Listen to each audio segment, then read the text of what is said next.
We're going to work with complex numbers. Now, what a complex number is a real number and an imaginary number. A real number can either be a rational number or an irrational number. A rational number would be like -7, 5, 2/3. It might be something like 1.5 repeating, something that we know the ending digit. Whereas irrational numbers would be the square root of 3, pi being the most famous irrational number, something like 1.57621 dot dot dot. We're not sure what the next digit is. Imaginary numbers look like real numbers, except they have an I. And I stands for an imaginary number, which we'll get to in just a second. Now, the standard form for complex numbers would be a plus bi. A being the real number, and b being the imaginary. What we're first going to do is we're going to graph them on the complex plane. Now, the complex plane is just our normal xy coordinates. We're going to treat complex numbers in the same way, where a, or a real number, is our x value, and b, our imaginary number, is our y value. And we're going to write it as an ordered pair. So when we're looking at example 1, letter A, this would be the same thing, taking our real number and our imaginary number, and what we're going to do is we're going to plot it.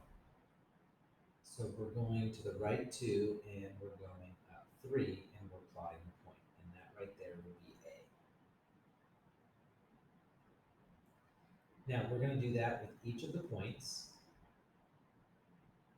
So when we're looking at letter B, we have 3 minus I, that would be the same thing as 3 negative 1 when we plot it. So we go 3 negative 1, and that would be B.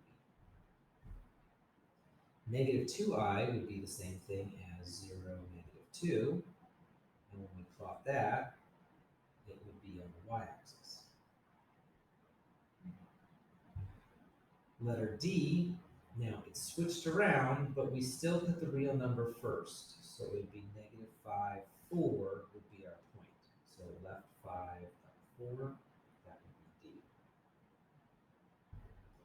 Letter E, there's a real number, so that means our imaginary number is 0. So 5, 0 would be E.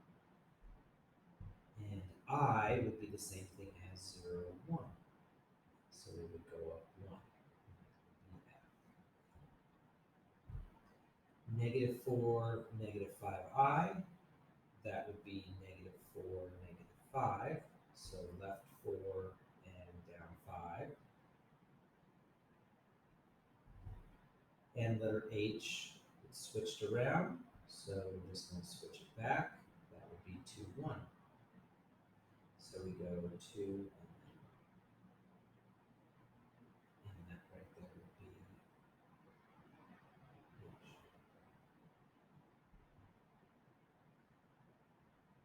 2, 1. Hold it.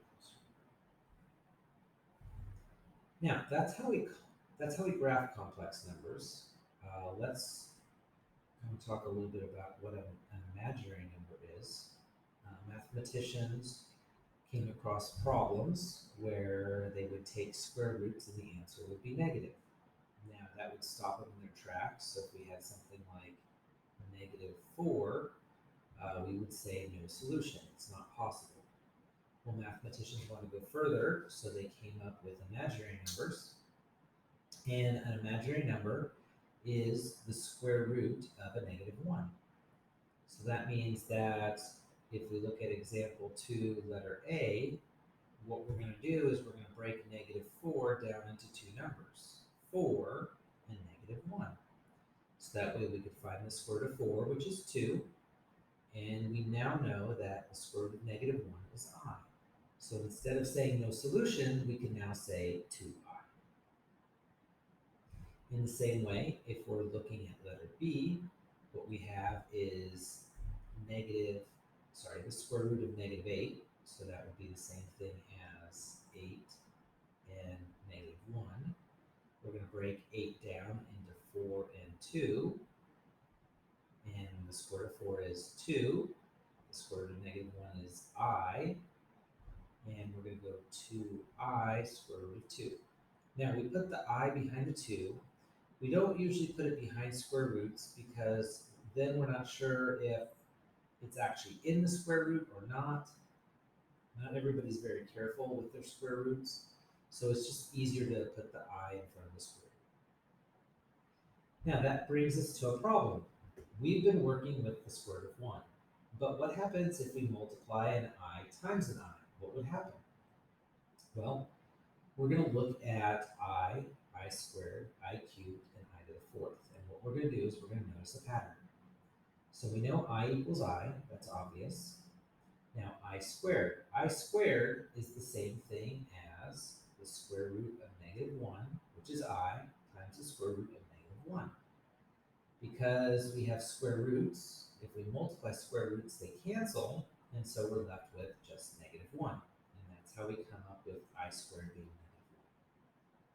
negative 1. Now, in the same way, in order to get I cubed, what we're doing is we're multiplying an extra I with I squared. So we know that I squared times I is I cubed. I squared, we said, is negative 1. I, of course, is I, so that means we get negative 1I, or negative I. Now, I to the fourth is I squared times I squared. We know I squared is negative 1, so that would be negative 1 times negative 1, and that, of course, would be 1. Now, because of the identity property, we know that anytime you multiply something by 1, it's itself. So if I were to find I to the fifth, that would be I to the fourth times I. And since we know I to the fourth is 1, notice that we're getting the exact same answer as we did the first. So that means that when we multiply i's, it's off of a base 4, and this cycle repeats every 4 times. So that brings us to letter C. Letter C is I to the 20th. Well, since it repeats every 4 times, what we do is we divide it by 4.